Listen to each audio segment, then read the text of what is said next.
الحمد لله نحمده أعمالنا من يهد الله فلا مضل له ومن يضلل فلا هادي له أشهد أن لا إله إلا الله وحده لا شريك له وأن محمدا عبده ورسوله اللهم صل وسلم وبارك على سيدنا محمد وآل سيدنا محمد كما صليت وسلمت وباركت على سيدنا إبراهيم وعلى آل سيدنا إبراهيم في العالمين إنك حميد مجيد.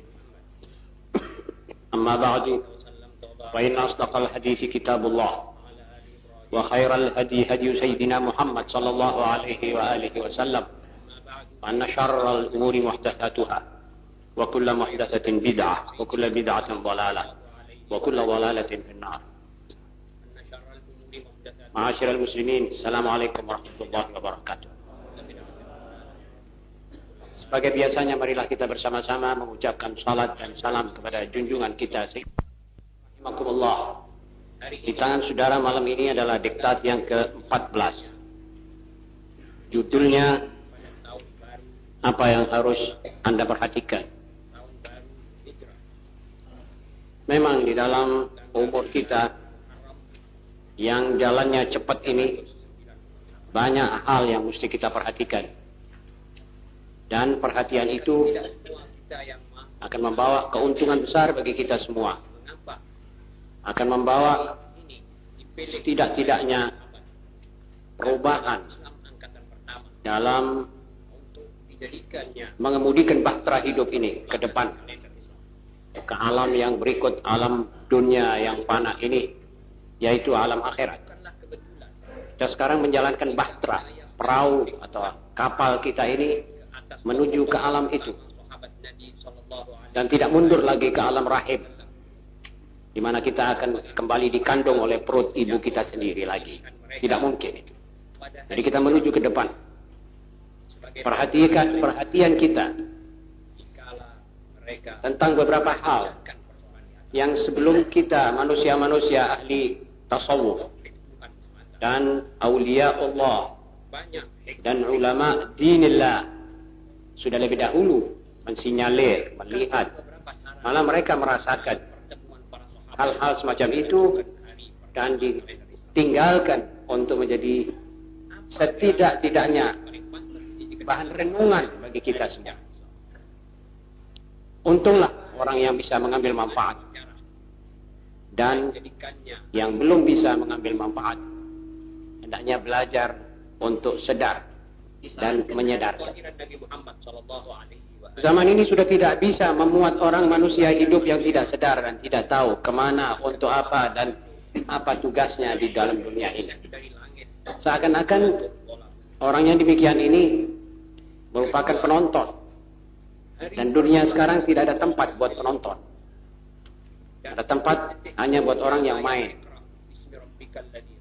pemain, orang yang mujahadah, yang jihad, jihadul nafs, jihadul mal, dan ijtihad, bersungguh-sungguh, serius, tidak sembrono, tidak dalam pertemuan para sahabat itu disarankan pula agar hari peperangan Badar tidak sembrono dan tidak sampai ketinggalan apa yang mesti dipikirkan di zaman-zaman seperti sekarang ini demi menyelamatkan dirinya, keluarganya daripada api neraka, insyaallah.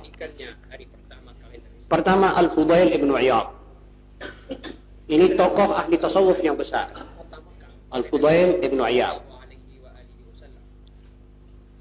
Beliau berkata, "Ma asa min ad-dunya illa ala thalath. Sahib idza wajadtu qawwamani."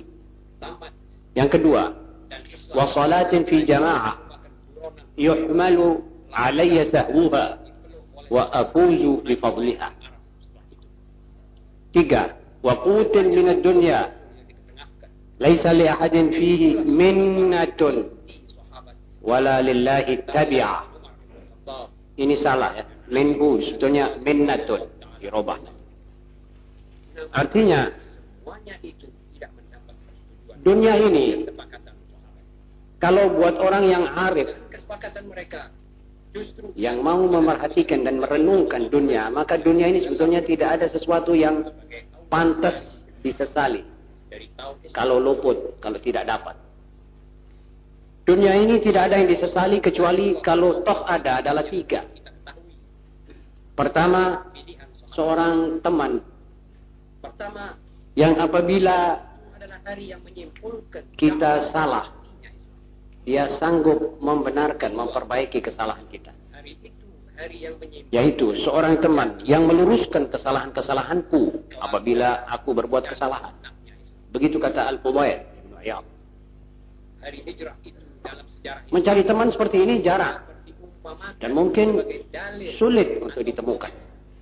Justru di zaman seperti sekarang ini. Ini artinya teman yang betul-betul setia. Kalau melihat temannya berbuat maksiat, dia bisa memimpin dan mengatur teman ini sampai dia meninggalkan maksiat. Bisa menasehati.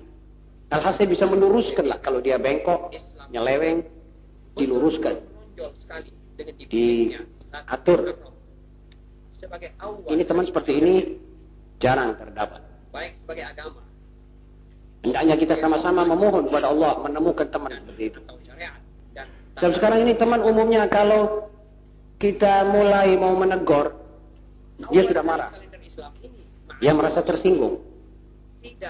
Tidak seperti teman-teman zaman dulu. Kalau ditegur, kalau diingatkan, dia betul-betul mengucapkan terima kasih. Jangankan ditegur, dimaki pun kadang-kadang dia mengatakan terima kasih. Salah seorang daripada aulia didatangi oleh orang yang tidak dikenal, mulai ketemu dia hujani dia dengan amun maki. Engkau seorang pendusta, engkau seorang pembohong, seorang begini. Sampai itu orang puas diam, baru dia bilang, apa ada lagi lain-lain kata-kata? Dia bilang tidak. Aduh, dia bilang, itulah yang engkau tahu. Ada lagi yang belum engkau tahu tentang kesalahan-kesalahanku dalam hati di antara saya dengan Allah. Doakan aku ini diampuni. Kata-katamu tadi kalau benar, mudah-mudahan Allah mengampuni aku. Kalau tidak benar, mudah-mudahan Allah mengampuni engkau. Norma dan kelakuannya.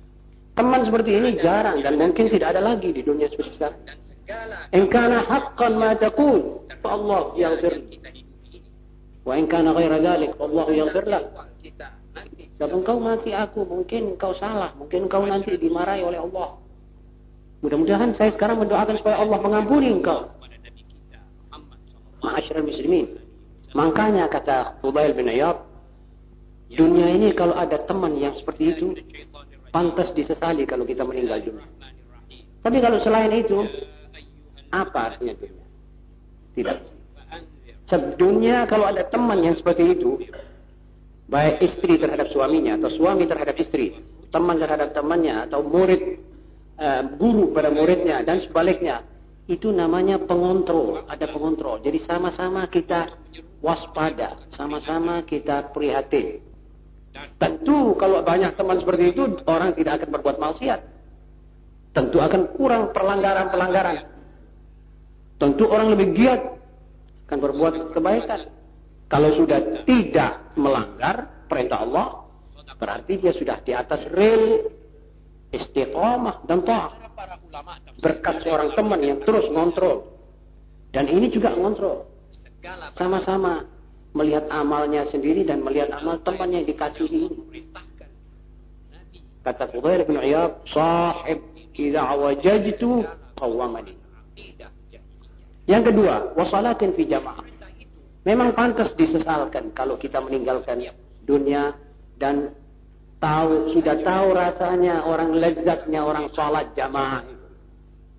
Sholat jamaah itu kata dia, kalau aku kurang konsentrasi karena jamaah itu dipikul oleh jamaah. Kekurangan konsentrasi saya dalam sholat itu biasanya dipikul oleh jamaah yang besar itu. Misalnya kita sembahyang Jumat, kita sholat Jumat. Di antara kita ada orang yang memikirkan barangnya belum laku, misalnya. Mudah-mudahan tidak ada. Ada orang yang memikirkan, wah anaknya sedang sakit. Ada orang yang sedang sedikit nyeleweng gitu, pikirannya tidak ada dalam salat, itu nanti akan dipikul oleh jamaah yang diterima oleh Allah ini. Sebab kalau sudah segitu besar jamaah dan banyak orang yang konsentrasi sehingga Allah menerima orang-orang yang mengkonsentrir pikirannya dalam salat, maka yang kurang konsentrasi ini tercakup sekali dapat. Itu fadilahnya salat jamaah. Dan itulah kalau mati disesalkan. Sebab pahala salatmu pasti engkau dapatkan untuk dirimu. Tapi kealpaanmu dibegel oleh orang ramai bersama. Ini kan untuk. Loh, ini perhitungan yang sampai menilai salat jamaah begini. Ini jarang orang bisa sampai ke situ.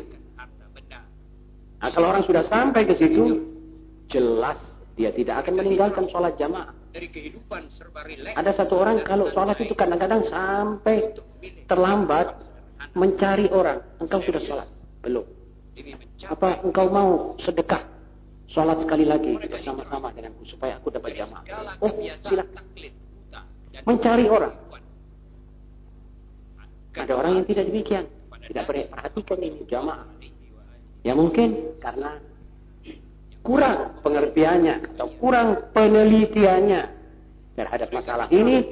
Justru Nabi SAW bersabda, sholat jamaah itu melampaui atau lebih afdal daripada sholat munfarid 27 derajat. Yang riwayat-riwayat yang lain ditafsirkan oleh ulama 27 kali sholat. Itu besar artinya, hebat maknanya. Yang ketiga, saudara-saudara, sesuap nasi yang tidak merupakan hasil budi seseorang manusia. Dan di akhirat kelak aku tidak akan diperhitungkan oleh Allah. Ini artinya dunia.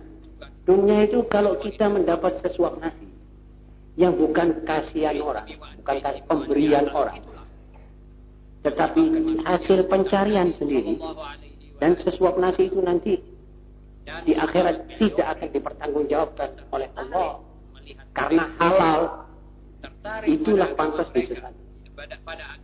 Ada orang makan tapi dari hasilnya orang lain. Ini sebetulnya ya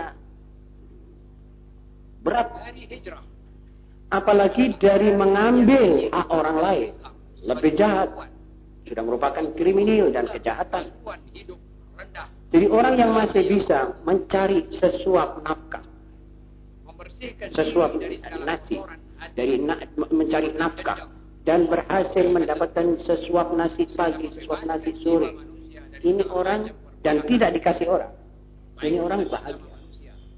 Itulah yang pantas disesali. Selain itu apa dunia? Tidak ada yang pantas disesali. Datang keluar sama saja, dapat tidak dapat sama saja. Begitu kata Al-Fudail bin Iyad. Hendaknya ini kita renungkan betul-betul. Yang kedua, Malik bin Dinar, juga salah seorang tokoh. Waktu diminta, qila lahu ala tastasqi lana. Faqal, antum tastabtiluna al-matar, lakinni astabtil al-hijara. Waqal, law istata'tu an anam, lam anam. Lianni akhaf an yanzil al-azab wa ana naim. Waktu salah seorang ahli tasawuf, tokoh aulia yang besar, yaitu Malik bin Dinar, ini mati dalam peperangan ini. Supaya kita tahu bahwa ini orang mati dalam peperangan memerangi Rum. Jadi jangan kira orang tasawuf itu yang kelihatannya melempem cuma baca tasbih di masjid saja, itu bukan tasawuf, itu orang tidak bergerak. Ini Malik bin Dinar termasuk tokoh besar ahli tasawuf. Ghazali Ihya-nya itu penuh dengan nama orang ini. Tapi dia mati justru di dalam peperangan. Berani dia orang. Dan kaya. Asalnya sampai namanya Ibnu Dinar. Anaknya Dinar. Artinya anak yang berenang di tengah-tengah Dinar, masih bayinya ini. Sesudah dia warisi itu harta besar dari ayahnya, disedekahkan semuanya. Dia bilang, sekarang saya mulai start berkhidmat kepada Allah. Itu Malik bin Dinar. Dan matinya dalam peperangan. Beliau berkata, waktu orang minta padanya, cobalah tolong Malik ente sholat istisqa, hujan sudah terlalu lama tidak turun. Malik menjawab, kesian kamu. Kamu ini masih menunggu hujan air, saya ini menunggu hujan batu. Apa sebab? Jelas karena maksiat yang banyak dilakukan orang. Kok masih ngersulo, hujan terlambat sedikit saja sudah pada minta hujan, sholat hujan. Maksiatmu inilah kurang ngono katanya dia. Begitu maksudnya ini secara tersirat. Sebenarnya maaf, saya ini menunggu hujan batu ini. Dan andai kata aku ini bisa tidur, saya tidak berani tidur. Karena saya khawatir siksa Allah datang di saat aku masih tidur nyenyak. Di hari hijrah ini terkenallah kita. Takut dia. Itu aulia dan ulama yang mengerti betul akan tugas dan kewajibannya terhadap Allah, terhadap masyarakatnya. Tidur saja takut. Jadi tidur itu sekedar ngeliap gitu saja. Dia takut siksanya Allah. Dia terus mendoa. Dia terus konsentrasi. Pikiran. Jadi orang-orang yang kalau hujan lambat dia sudah ngersuloh, minta sholat istisqa apa, tanpa menyadari apa sebab hujan ini lambat. Ini saudara-saudara bisa kita pakai pada alam kita sekarang. Apa sebab hujan pula yang sudah diturunkan oleh Allah di bumi Indonesia yang kaya ini malah menjadi musibat banjir? Ini juga mesti kita juga menurunkan pikiran. Atau meningkatkan kesadaran. Apa sebab itu hujan akhirnya menjadi banjir? Apa tidak ada kemungkinan kita yang salah? Sedang Allah sudah berfirman, ma asabatkum min musibatin fabima kasabat aydikum. Ingat, itu dari hasil perbuatan tanganmu sendiri. Jadi sekarang misalnya di Jawa Timur ada Bojonegoro misalnya begitu besar banjirnya, katanya di beberapa puluh tempat banjir hebat. Belum pernah katanya banjir seperti ini. Ini hujan sudah diturunkan menjadi begitu. Artinya tidak menjadi rahmat lagi. Lantas kita mesti bertanya, salahnya siapa ini? Apakah ada orang yang sadar sekarang? Ya betul, kita sudah harus mengingat bahwa itu juga ujian, musibah. Kita mesti sabar. Tetapi kita mesti tahu akibat, hukum sebab dan akibat. Hukum sebab dan akibat ini perlu kita sadari, apalagi dalam bermuamalah kepada Allah. Tidak bisa kita berhasil bermuamalah dengan Allah kalau kita tidak belajar betul hukum sebab dan akibat. Ada orang sakit. Ya, tahu bahwa itu sudah ditakdirkan. Tetapi coba koreksi, apa sebab dia sakit? Punya anak. Anaknya tidak pakai kaki, kakinya bengkok. Keluar matanya itu anak buta dua-dua. Jangan kesusu berbicara apa-apa. Lihat apa sebab-sebabnya. Barangkali ada penyakit-penyakit sifilis yang dialami oleh orang tuanya. Bisa saja. Ini ilmu kedokteran sudah luas, mengetahui hal-hal semacam itu. Jadi jangan mulai mengatakan apa-apa. Walaupun itu harus kita terima sebagai ganjaran dan ajaran. Kita mesti cepat-cepat berhenti.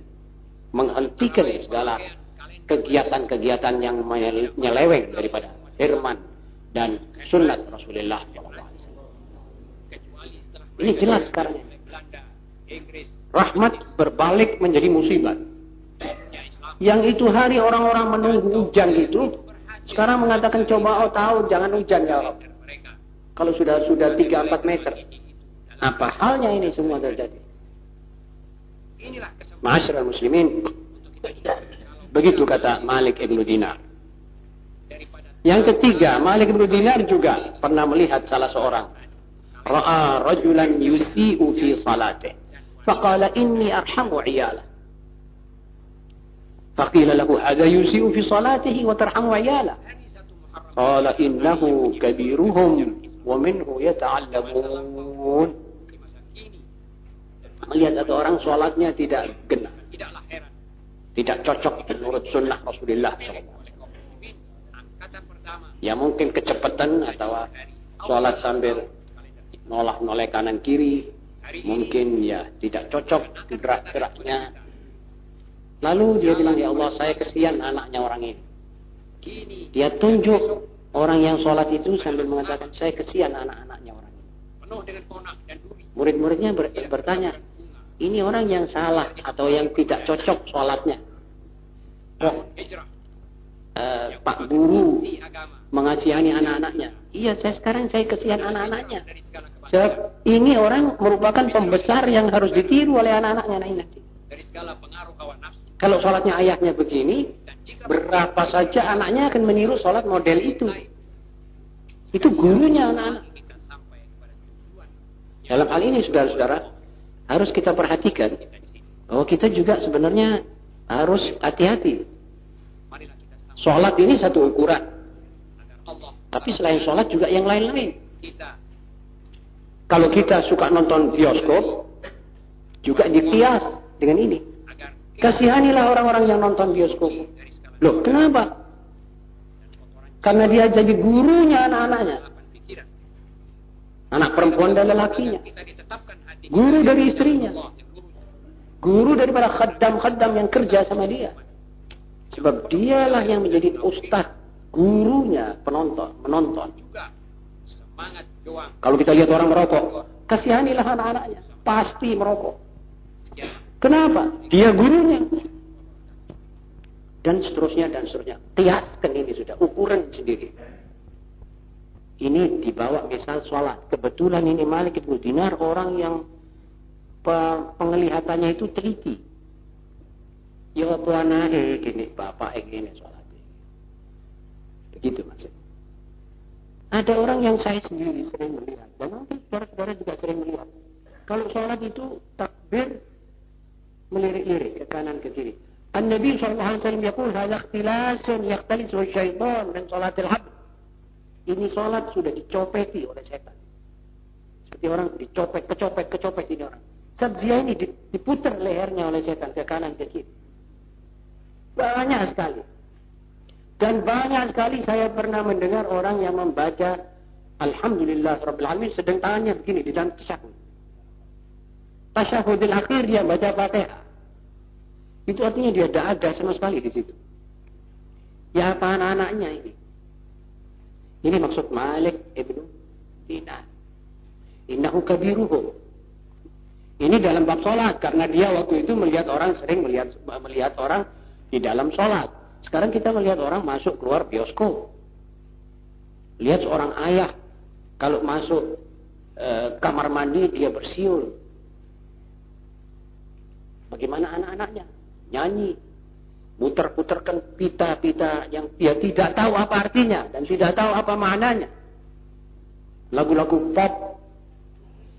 Bagaimana anak-anaknya? Dan kalau dia juga dengan wal'iyadzubillah pakai dansa, ya tungguin saja anak-anak. Begitulah maksudnya Malik bin Dinar. Hati-hati, orang-orang tua yang mempunyai anak. Begitu maksudnya. Kamu ini gurunya anak-anakmu. Betul? Guru. Sebab dia itu meniru kita. Kalau ini anak kelihatan anaknya, ayahnya, ibunya, saban-saban duduk masing-masing di sejadah.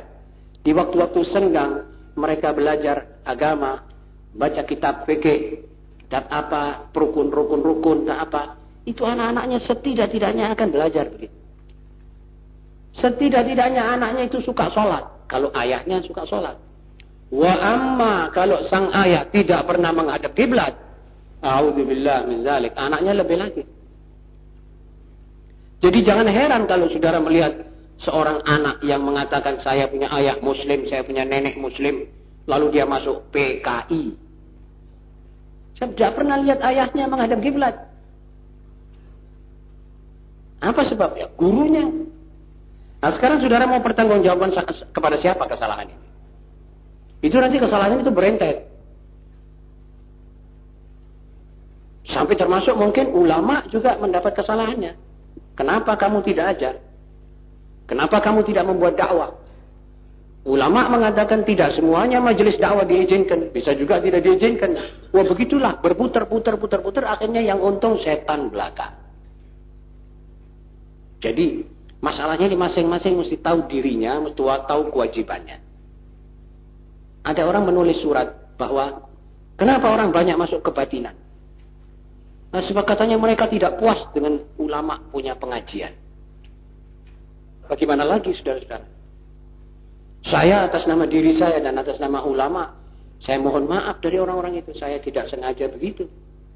Banyak orang masuk kebatinan, kepercayaan, kelenik, dukunisme, dan macam-macam, kemenyanisme, dan lain-lainnya. Itu kata mereka ya saya tidak puas, kurang. Dia maksudnya minta pengajian secara mistik. Ya, siapa yang bisa memuaskan itu saya tidak tahu. Tapi saya mohon kepada Allah Subhanahu Wa Taala supaya orang-orang itu cepat kembali kepada pangkuan Islam yang betul. Ya belajar, mari sama-sama kita isi mengisi. Begitulah maksud saya terhadap mereka itu. Sebab aliran-aliran semacam ini kian membanyak di tengah masyarakat. Dia orang tidak mau satu pengajian yang real, yang betul-betul 2 kali 2 sama dengan 4 cocok dengan hadis dan Quran. Dia minta sesuatu yang agak cocok dengan maksud-maksud tertentu. Dan orang sekarang tidak pernah baca Quran, apalagi tahu apa itu. Jadi agak kabur masalahnya. Orang-orang kebatinan sendiri mengatakan bahwa ini semuanya Islam, kebatinan. Kita ini dianggapnya kebatinan sama dia, dicakup. Seorang tokoh kebatinan terbesar di Indonesia pernah menulis, isi tulisannya itu begini, lihat, semua tukang becak di Indonesia ini adalah orang kebatinan. Loh, kenapa? Lebih cocok dan lebih dekat pikiran dan hatinya kepada kebatinan. Ditanya apa? Dia bilang, ya saya mau naik becak, dia bilang Bismillah. Bismillah kok malah kebatinan? Itu tandanya dia tidak tahu tuh Bismillah apa. Mestinya dia bilang tukang-tukang becak lebih cocok dengan ajaran Islam. Sebab dia mengatakan Bismillah. Walaupun masalah sholat itu kadang-kadang ya mundur, telat, tapi Bismillah masih disadari. Jadi ini masalah saudara-saudara, hendaknya kita sama-sama waspada, sama-sama prihatin. Jangan banyak senggang hari ini untuk main, untuk bercanda atau nonton apa yang betul-betul kita menghadap kepada Allah saat-saat seperti ini supaya kita mendapat rahmatnya. Lain tidak, kita tidak perlu rahmatnya orang, kita perlu rahmatnya Allah sekarang ini. Orang mungkin tidak rahmat kepada kita, tapi Allah pasti rahmat. Betul saudara-saudara? Mari kita pindah kepada yang keempat. Qala Yunus bin Ubaid khaslatan idza saluhata min al-insan saluha ma siwahuma salatuhu wa lisanuh. Yunus bin Ubaid ini termasuk seorang sosiolog, seorang ahli sosiologi. Yaitu saban-saban ketemu sama orang, kepingin kenal sama orang, tahu, mempelajari. Malah dia termasuk ahli tasawuf dan sekaligus menjadi orang ahli antropologi. Adat istiadatnya orang, kebiasaannya orang, itu dia teliti betul. Dia simpulkan dalam 2 kalimat, ringkes. Dan saudara bisa jadikan ini satu buku. Apa dia? Dia bilang 2 perkara. Jika beres dalam seseorang manusia, maka bereslah manusia itu, beres segala-galanya. Apa 2 perkara itu? Sholatnya dan lidahnya. Rupanya 2 masalah ini sudah dicoba betul-betul terjadi. Jadi kalau Anda sekarang mau mengecek kebenarannya ini, betul begini atau tidak, saudara cari nanti orang. Orang siapa saja.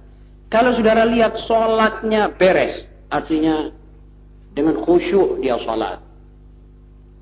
Ya, artinya lengkap syarat-syaratnya. Dan lidahnya dia pegang hati-hati, tidak bohong, tidak maki, tidak dipakai buat bangga-banggaan dan lain-lainnya.